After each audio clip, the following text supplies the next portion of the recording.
Hello student, आपके सामने जे advance का एक पीवाईक्यू है। और इस क्वेश्चन को जे एडवांस 2010 में 99.9% स्टूडेंट ने मिस्टेक किया था। क्या मिस्टेक है, क्या कॉन्सेप्ट है इलेक्ट्रोस्टैट का, समझते हैं हम लोग इस क्वेश्चंस में।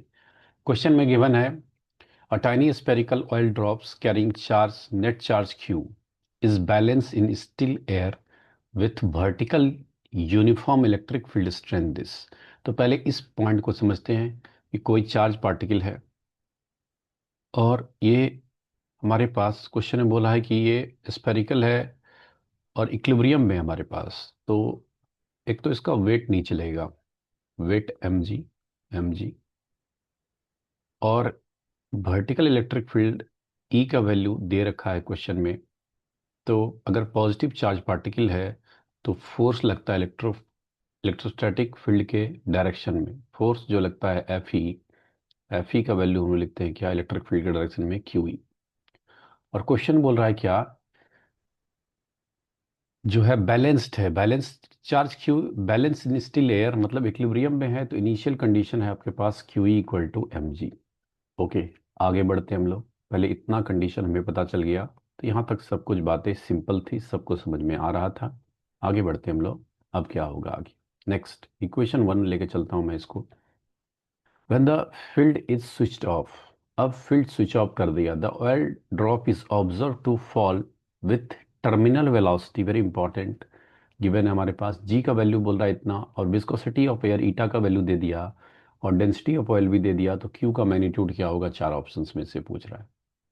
तो थोड़ा सा पहले वाले बिट को मैं सिंपल करता हूँ। क्यू चार्ज है, इलेक्ट्रिक फील्ड का वैल्यू आपको दिया हुआ ई, मास मास नहीं गिवन है, मास को क्या लिख सकते हैं, रो भी, रो इंटू वॉल्यूम। स्फेरिकल है तो 4/3 पाई आर क्यूब इंटू जी आप लिख सकते हैं। ठीक है। तो केस टू को मैं यहाँ एनालिसिस कर रहा हूँ। केस टू क्या बोल रहा है, कि केस टू बोल रहा है कि जब आपने इलेक्ट्रिक फील्ड स्विच ऑफ कर दिया, इलेक्ट्रिक फील्ड केस टू में नहीं है, तो देखा गया कि ये चार्ज जो है पार्टिकल, ये कुछ टर्मिनल वेलोसिटी एक कांस्टेंट वेलोसिटी होता है। जब जहाँ पे टर्मिनल वेलोसिटी हम अप्लाई करते हैं उस समय एक्सेलरेशन हम जीरो लेते हैं। तो टर्मिनल वेलोसिटी का वैल्यू दिया हुआ है 2 × 10⁻³ मतलब नेट फोर्स जीरो होगा जब टर्मिनल वेलोसिटी, हमारे पास कोई पार्टिकल टर्मिनल वेलोसिटी से मूव करता है स्टोक्स लॉ में। तो जब स्टोक्स लॉ बोलता है कि जब कोई पार्टिकल कोई मीडियम में मूव करेगा तो एक विस्कस फोर्स लेगा एफ भी, और उसका वैल्यू होता है 6 पाई ईटा आर भी। और we T is a terminal velocity, और इसका वेट एम जी भी लग रहा होगा। और ये कांस्टेंट रफ्तार से नीचे जा रहा है, मतलब एक्सेलरेशन इस ऑयल ड्रॉप का जीरो है। तो इसमें भी फोर्स बैलेंस कर सकते हैं आप। तो चलिए थोड़ा सा स्पेस बनाते हैं और समझते हैं कि कैसे कैलकुलेशन में मिस्टेक करेंगे। यहाँ तक तो बात सिंपल है, लेकिन अब देखो कैसे गेम चेंज होगा। तो यहाँ से हम लोग बोल सकते हैं क्या, जो हमारे पास आ गया क्या, जो एफ भी है विस्कस फोर्स, वो एम जी इक्वल होगा बिकॉज एक्सेलरेशन जीरो है। और विस्कस फोर्स को लिख सकते हैं क्या, 6 पाई ईटा आर भी टी। और एम जी,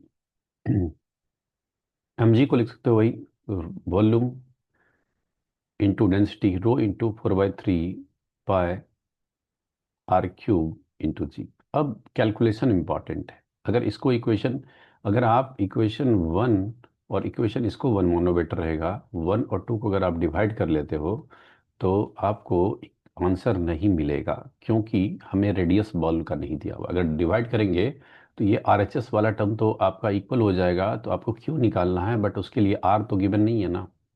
आर तो रेडियस ऑफ बॉल तो गिवन नहीं है, तो रेडियस हमें निकालने के लिए आना चाहिए। तो ऐसा करते हैं हम लोग कि फर्स्ट बिट से हम लोग कुछ कैलकुलेशन को इजी बनाते हैं। फर्स्ट बिट से मैं ऐसा करता हूँ कि चार्ज का वैल्यू अगर लिखना हो, क्यू क्यू निकालना है, तो क्यू का वैल्यू लिखेंगे कितना, 4/3, 4/3 ई डिवाइड हो जाएगा rho into pi r cube into g, ये लिखेंगे क्यू का वैल्यू। और आर का वैल्यू मैं यहाँ से निकालना चाहता हूँ। एक तो पाई पाई कैंसिल हो रहा है, आपका पाई कैंसिल कर लो, और आर से ये आर स्क्वायर कैंसिल कर लो। तो इक्वेशन टू से जब आर का वैल्यू निकालेंगे, आर स्क्वायर का वैल्यू आ जा रहा है कितना, तो ये पहले कैंसिल हो रहा है कितना, टू टाइम्स, टू टू जा और टू थ्री जा, थ्री मल्टीप्लाई होगा तो आपके पास आ जाएगा 9, 9 ईटा और terminal velocity we T upon, और डिवाइड करेंगे तो टू, टू डिवाइड होगा और रो डिवाइड होगा और जी डिवाइड होगा, टू रो जी। तो आर का वैल्यू अगर निकालना चाहेंगे तो रूट ओवर अप हो जाएगा 9 ईटा we T upon two rho जी। क्या यहाँ तक पिक्चर क्लियर है? अब इस आर के वैल्यू को आपको सब्स्टिट्यूट करना होगा इसमें। तो इसको मैं फाइनली इक्वेशन पर मान लो, इसको 3 मान लेता हूँ मैं, 3, और इसको मान लेता हूँ 4, 4। तो from 3 and 4, from from 3 and 4, 3 और 4 को अगर आप दोस्तों सॉल्व करेंगे ना तो आपको आंसर मिल जाएगा।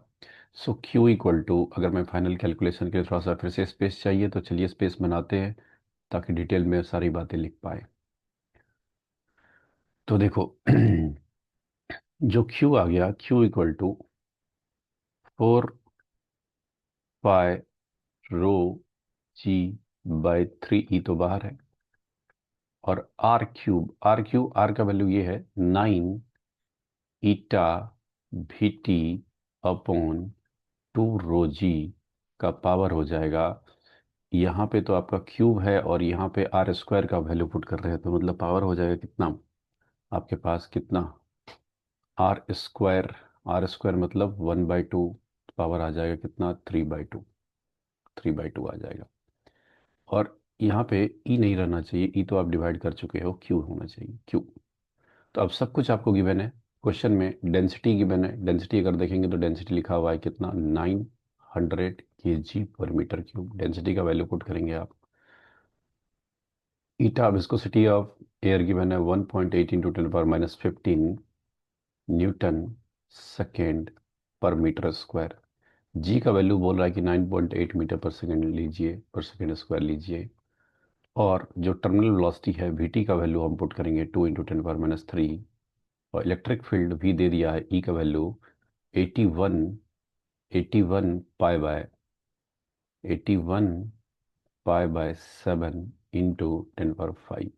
सबको पुट करोगे दोस्तों तो कैलकुलेशन है, सॉल्व करेंगे तो आपको आंसर आ जाएगा 8.0 इंटू 10⁻19 कूलम के आसपास आंसर आएगा। तो जे एडवांस का भी आंसर की ऑप्शन डी था, सॉल्व करने पे आपको ऑप्शंस आएगा। तो आपको ये एक्सप्रेशन आ गया, इसमें आप वैल्यू पुट करके आप सॉल्व, कैलकुलेशन आप सब मास्टर है, कैलकुलेशन में सॉल्व करेंगे। तो कॉन्सेप्ट ये था कि टर्मिनल वेलोसिटी का एक कॉन्सेप्ट आपको दे दिया था, स्टोक्स लॉ जिसको पता होता कि 6 पाई ईटा RVT लगता है तो वो क्वेश्चन को डील कर सकता है। जब टर्मिनल वेलोसिटी की बात करते हैं तब एक्सेलरेशन जीरो होता है, फोर्स बैलेंस कर सकते हैं। आप इन दोनों इक्वेशन 1 और 2 को डायरेक्टली सॉल्व नहीं कर सकते थे क्योंकि वहाँ आर अननोन था, उसके लिए आपको थोड़ा सा कैलकुलेशन करना पड़ेगा।